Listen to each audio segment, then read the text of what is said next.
जय श्री राधे, जय श्री कृष्ण। मंदिर श्री बंसी वाले महात्मा यूट्यूब चैनल की ओर से हम आप सभी भक्तों का हार्दिक अभिनंदन करते हैं। आज हम आपको सुनाने जा रहे हैं श्रीमद् भागवत महापुराण के तीसरे स्कंद के दूसरे अध्याय की कथा। दूसरे अध्याय का नाम है उद्धव जी द्वारा भगवान की बाल लीलाओं का वर्णन। बोल श्री राधा कृष्ण भगवान की जय। बोल श्रीमद् भागवत महापुराण की जय। श्री सुखदेव जी महाराज कहने लगे, जब विदुर जी ने परम भक्त उद्धव से इस प्रकार उनके प्रियतम भगवान श्री कृष्ण से संबंध रखने वाली कथाओं को पूछा, तब आज उद्धव जी को अपने स्वामी भगवान श्री कृष्ण की याद आ गई। वो हृदय भर के रोने लगे, कुछ उत्तर नहीं दे पाए। जब उद्धव जी 5 वर्ष के बालक थे, तब वो खेल ही खेल में श्री कृष्ण भगवान की मूर्ति बनाकर उनकी पूजा आराधना करते थे। मन में सदा उनके ठाकुर जी की भक्ति का निवास रहता था। बचपन में जब माता बार बार उद्धव जी को बुलाती थी कि भोजन कर लो, लेकिन उद्धव जी भगवान के ध्यान में, भगवान की भक्ति में इतने मग्न होते थे कि वो भक्ति छोड़कर भोजन नहीं करते थे। लेकिन अब तो लंबा समय व्यतीत हो चुका था। आज उद्धव जी वृद्ध हो चले थे, उद्धव जी आज बूढ़े हो गए हैं। लेकिन विदुर जी बार बार पूछ रहे हैं कि भगवान श्री कृष्ण की लीलाओं को आप सुनाइए। लेकिन आज ये प्रश्न सुनकर, विदुर जी के ये प्रश्न सुनकर उद्धव जी की आंखों से आंसू बह रहे हैं। वो 2 घड़ी तक कुछ बोल नहीं सके। तीव्र भक्ति योग से उसमें डूबकर वे आनंद मग्न हो गए। उनके सारे शरीर में आज रोमांच हो आया है। आंखें बंद किए हुए हैं, लेकिन नेत्रों से प्रेम के आंसू की धारा आज बहने लगी है। उद्धव जी को इस प्रकार प्रेम प्रभाव में डूबे हुए देखकर विदुर जी ने उन्हें धन्य माना कि धन्य है उद्धव जी जो ठाकुर जी के प्रेम में आंखों से आंसू बहा रहे हैं। कुछ समय बाद जब उद्धव जी भगवान के प्रेम धाम से उतरकर पुनः धीरे धीरे इस संसार में आए, जब उन्होंने आंखें खोली तो उन्हें भगवान की लीलाओं का स्मरण हो आया। कुछ बोलना चाहते हैं, लेकिन आंखों में आंसू हैं, मुंह से शब्द निकलते नहीं हैं। श्री सुखदेव जी महाराज कहने लगे, दोबारा फिर से विदुर जी उद्धव जी से कहने लगे कि हे भक्त राज उद्धव, तुम तो एक क्षण के लिए भी प्रभु से अलग नहीं रहते थे, फिर क्या कारण है जो आज मैं तुम्हें यहाँ अकेला देख रहा हूँ? कहो तो मेरे प्राणाधार श्याम सुंदर श्री कृष्ण जी, बलराम जी, प्रद्युम्न जी, अनिरुद्ध, सांब, शूरसेन, वसुदेव देवकी और अक्रूर आदि सब कुशल से तो हैं। युधिष्ठिर और अर्जुन आदि सभी पांडव, कुंती, द्रौपदी और मेरा अंधा भाई धृतराष्ट्र, ये सब लोग अच्छी तरह से तो हैं। मैं भली प्रकार यह जानता हूँ कि भगवान श्याम सुंदर ने भूमि का भार हरण करने के लिए कौरवों की बुद्धि को नष्ट कर दिया था। हे उद्धव, अब तुम मुझे उन श्री कृष्णचंद्र भगवान की कुशल क्षेम सुनाओ, जिनका वृतांत सुनने से तीर्थ स्नान से भी ज्यादा पुण्य फल मिलता है। विदुर जी के ऐसे वचन सुनकर भक्तराज उद्धव के नेत्रों में फिर से आंसू भर आए। तब उन्हें रोते हुए देखकर विदुर जी ने अपने हृदय में यह अच्छी तरह जान लिया कि श्री कृष्णचंद्र भगवान अपने परम धाम को पधार गए थे।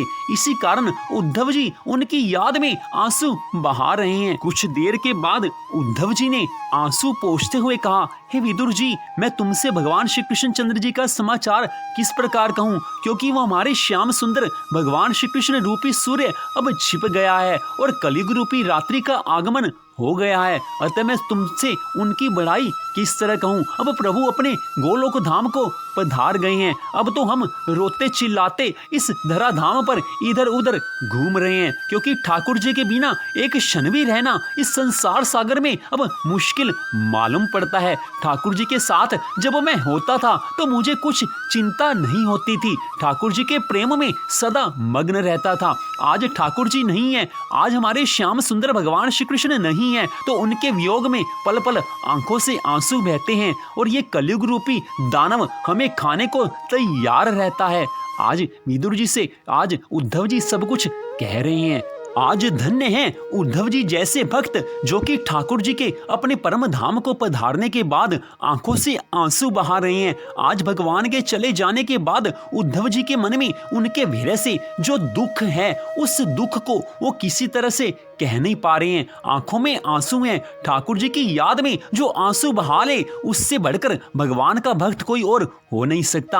आज इस संसार में, इस कलयुग में हम आंखों से आंसू बहाते हैं। हर व्यक्ति कभी ना कभी आंखों से आंसू बहाता है। कुछ लोग तो रोज आंसू बहाते हैं, लेकिन अंतर यह है कि उस समय उद्धव जी भगवान के ध्यान में, भगवान के विरह के सागर में आंखों से आंसू बहाते थे। लेकिन आज हम कलयुग के वासी भगवान के लिए आंसू नहीं बहा सकते। हम तो संसार के सुखों के लिए आंसू बहाते हैं, संसार के दुखों में भी हम आंसू बहाते हैं, सुख की चाह में भी हम अपना रोना रोने लगते हैं। भगवान के मंदिर में जब हम जाते हैं तो ठाकुर जी से 10 तरह की डिमांड रख देते हैं। तब भगवान हमें मिले तो कैसे मिले, जब इतनी लंबी चौड़ी लिस्ट डिमांडों की हम रखकर भगवान के सामने चले जाते हैं तो भगवान भी सोचते हैं कि इसकी डिमांड को पूरा करूं या इसे अपना दर्शन दूं। ध्यान देना यहाँ पर, जब तक संसार की कामनाएं मन में हैं तब तक भगवान कभी दर्शन दे ही नहीं सकते। मन में हमारे संसार की कामनाएं रहती हैं तो सुखी तो हम वैसे भी नहीं हो सकते और भगवान की कृपा वैसे नहीं मिलती, क्योंकि जब तक भगवान को सच्चे मन से चाहेंगे नहीं तब तक भगवान की कृपा मिलेगी नहीं। लेकिन हम भगवान की कृपा का अंदाजा यह लगाते हैं कि हमारे जीवन में थोड़ा सा सुख आ गया तो हम सोचते हैं कि भगवान की कृपा पूरी तरह से बरस रही है, भगवान बड़े दयालु हैं, भगवान बड़े कृपालु हैं। अच्छी बात है, सब सुख सब वैभव भगवान ने दिए हैं, आनंद मनाना चाहिए, सुखी होना चाहिए। लेकिन हमारे शास्त्र स्पष्ट कहते हैं, धर्म ग्रंथ और संत महात्मा स्पष्ट कहते हैं कि भगवान की वास्तविक कृपा धन संपत्ति सुख वैभव नहीं है। भगवान की वास्तविक कृपा तो तब मानी जाती है जब जीव पर, जब मनुष्य पर भगवान इतनी कृपा करते हैं कि वो मनुष्य सदा भगवान के ध्यान में मग्न हो जाता है। जब भगवान अपना प्रेम किसी भक्त को दे देते हैं तो उस समय जानना चाहिए कि भगवान की कृपा हुई है। जब भक्त को भगवान किसी कथा सत्संग में भेज दें, उसको कथा सुनने का प्रबंध भगवान किसी तरीके से कर दें, तो समझ लेना कि ठाकुर जी आज कृपालु हैं, ठाकुर जी की आज कृपा हुई है। सत्संग में, कथा में जब हम बैठते हैं तो उस समय मन में ये सोचना चाहिए कि भगवान ने बड़ी कृपा से ये समय दिया है कि मैं ठाकुर जी की कथा को सुन रहा हूँ। उस समय पूरा ध्यान, पूरा मन उस कथा को सुनने में लगाना चाहिए। जब भगवान देखते हैं कि ये मेरी तरफ चलने लग गया है तो भगवान अपने ज्ञान का, अपनी कृपा का भंडार हमारे मन में अपने आप भर देते हैं। जो श्रद्धा भावना से कथा को सुनते हैं उनके मन में प्रभु स्वयं सारी तरह का ज्ञान भर देते हैं। सभी ग्रंथों को पढ़ने की आवश्यकता जीवन में है ही नहीं, सभी ग्रंथों को हम पढ़ भी नहीं सकते और सभी ग्रंथों को पढ़ने की आवश्यकता है भी नहीं।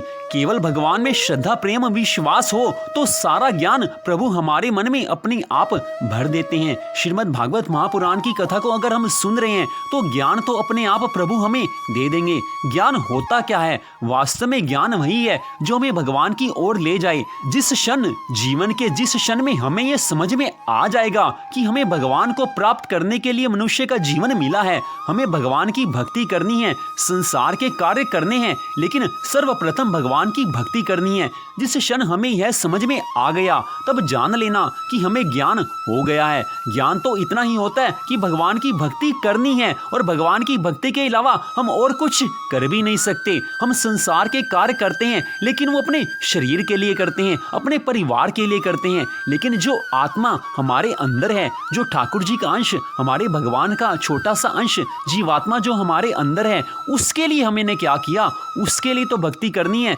जीवात्मा को प्रसन्न करने के लिए, उस आत्मा को प्रसन्न करने के लिए ही भक्ति करनी है। जब वो प्रसन्न हो जाती है तब मनुष्य का इस संसार सागर से सदा सदा के लिए छुटकारा हो जाता है। तो ज्ञान तो वही कहा जाएगा जो भगवान की तरफ मनुष्य चल पड़े तो समझ लेना कि ज्ञान हो गया है। उसके बाद तो भक्ति बढ़ानी है, भक्ति करनी है। ज्ञान तो हो जाता है लेकिन उसके बाद भक्ति को बढ़ाना है। आज उद्धव जी कहने लगे कि हे विदुर जी, भगवान के अवतार लेने और सारी लीलाएं करने का केवल यही कारण था कि सांसारिक प्राणी, अधिकतर अधर्मी लोग उनके लीला चरित्रों को आपस में कह सुनकर इस अपार संसार सागर से पार हो जाएं। भगवान तो आते ही इसीलिए हैं कि संसार के सभी लोग और अधर्मी लोग विशेषकर जो धर्म के ऊपर चलते हैं वो तो भगवान की लीलाएं सुनते ही हैं, उनका गायन करते ही हैं। लेकिन जो अधर्मी लोग हैं, जो भगवान को नहीं मानते, अगर वो भी भगवान की लीलाएं सुन लें तो वो भी इस संसार सागर से पार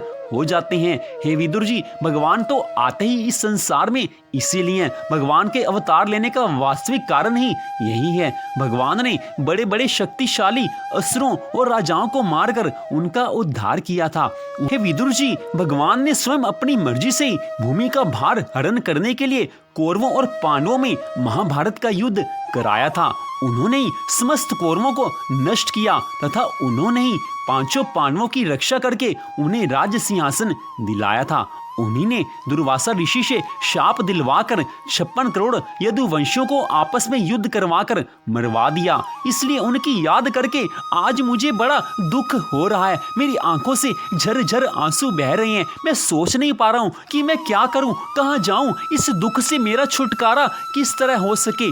आज उद्धव जी कथा कहते हुए आंखों से आंसू बहा रहे हैं, लेकिन साथ में ये सोच भी रहे हैं कि आज विदुर जी जैसे भक्त के दर्शन हुए हैं तो भगवान की कथा तो अब कहनी पड़ेगी। थोड़े से आंसू रोकते हैं, फिर कहना आरंभ करते हैं कि प्रभु मेरे से दूर हो गए हैं, इसलिए मैं दुखी हो रहा हूँ। हे विदुर जी, तुम यह सत्य समझो कि जब से श्री कृष्णचंद्र जी भगवान यादवों का नाश कराकर अपने गोलोक धाम को पधारे हैं, तब से इस संसार में सत्य और धर्म चला गया है। मैंने उन ठाकुर जी से, उन श्याम सुंदर से बड़ी प्रार्थना की थी कि मैं निरंतर आपकी सेवा में रहा हूँ। बचपन से मैं आपकी सेवा में लगा रहा हूँ, इसलिए आप इस समय में भी मुझे अपने साथ ही ले चलिए। परंतु उन भगवान श्री कृष्ण ने, उन श्री श्याम सुंदर ने मुझे अपने साथ ले चलने की आज्ञा ना देकर यह कहा कि तू जाकर बद्रिकाश्रम में जाकर मेरी तपस्या कर, तप कर, उसी से तुझे मुक्ति मिल जाएगी।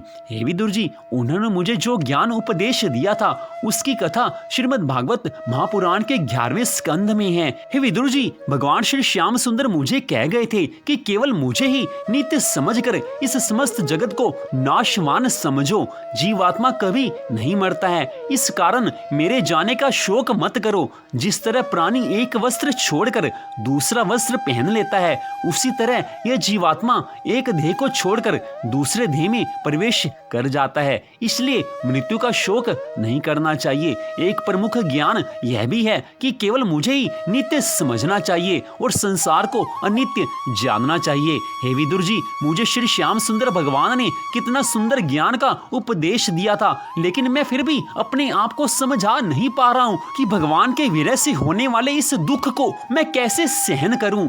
हे विदुर जी, श्री श्याम सुंदर भगवान जब तक इस धराधाम पर थे तब तक कलयुग का निवास यहाँ पर नहीं था। आज ठाकुर जी चले गए हैं तो कलयुग भी हर प्राणी को ग्रसने के लिए आ रहा है। हे विदुर जी, भगवान की सारी लीलाएं याद कर कर मैं बेचैन हो जाता हूँ। मुझे उनसे मिलने की इच्छा जाग जाती है।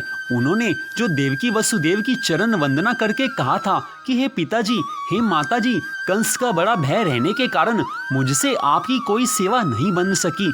आप मेरे इस अपराध पर ध्यान ना देकर मुझ पर प्रसन्न हो। श्री कृष्ण जी की ये बातें मुझे जब याद आती हैं तब आज भी मेरा चित्त अत्यंत व्यथित हो जाता है। जिन्होंने काल रूप अपने भ्रकुटी विलास से ही पृथ्वी का सारा भार उतार दिया था, उन भगवान श्री कृष्ण के चरणों को याद करके मैं उनके विरह में रोता रहता हूँ। उनकी याद करके मेरी आंखों से आंसू निकलते रहते हैं।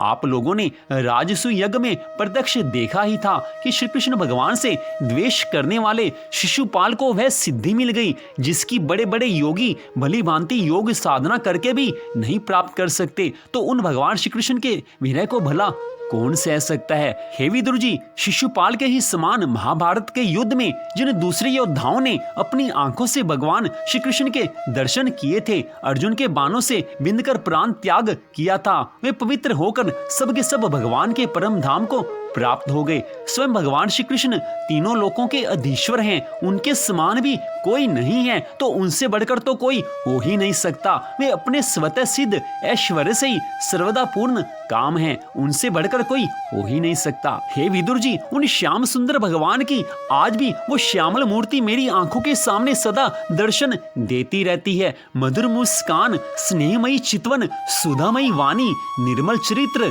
तथा समस्त शोभा और सुंदरता के निवास अपने श्री विग्रह से लोक परलोक और विशेषता यादवों को आनंदित किया तथा रात्रि में अपनी प्रियाओं के साथ क्षणिक अनुराग युक्त होकर समयोचित विहार किया और इस प्रकार से उन्होंने सबको सुख दिया था। हे विदुर जी, उन प्रभु श्री श्याम सुंदर के वियोग में किसको दुख नहीं हुआ होगा। जो भगवान का दर्शन सदा करते रहते थे, उनकी भला मैं क्या बात कहूँ, उनके बारे में कोई कुछ कह ही नहीं सकता, कोई अपने मन की व्यथा को पूरी तरह से कह ही नहीं सकता।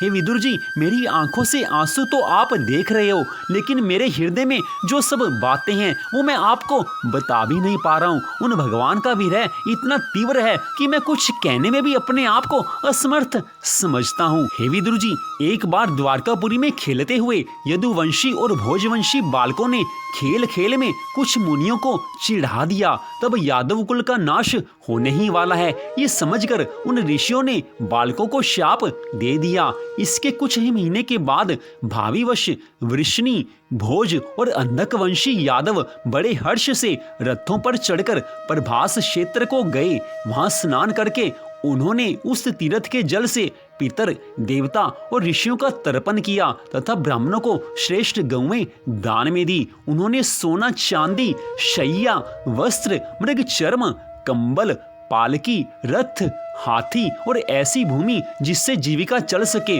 और नाना प्रकार के सरस अन्न भी भगवान के अर्पण करके ब्राह्मणों को दे दिए। इसके पश्चात गौ और ब्राह्मणों के लिए ही प्राण धारण करने वाले उन वीरों ने पृथ्वी पर सिर टेक कर उन्हें प्रणाम किया। तो इस प्रकार श्रीमद् भागवत महापुराण के तीसरे स्कंद के दूसरे अध्याय की कथा का यहीं पर विश्राम होता है। मंदिर श्री बंसी वाले महात्मा यूट्यूब चैनल की ओर से आप इस कथा को सुन रहे थे। आप सबका हार्दिक धन्यवाद कि आप अपने कीमती समय में से कुछ समय निकालकर इस कथा को सुन रहे हो। वैसे तो सारा कुछ भगवान का दिया हुआ है, लेकिन फिर भी अगर कोई भगवान के लिए समय निकालता है तो ठाकुर जी प्रसन्न होते हैं। आपका धन्यवाद। भगवान श्री राधा कृष्ण जी की श्रीमद् भागवत महापुराण की कृपा सदा आप सब पर, आपके परिवार पर बनी रहे, इसी मंगल कामना के साथ जय श्री राधा रानी सरकार की, जय श्री कृष्ण भगवान की, जय हो श्रीमद् भागवत महापुराण की, जय श्री सुखदेव जी महाराज की, जय जय श्री राधे, जय जय श्री राधे, जय जय श्री राधे श्याम।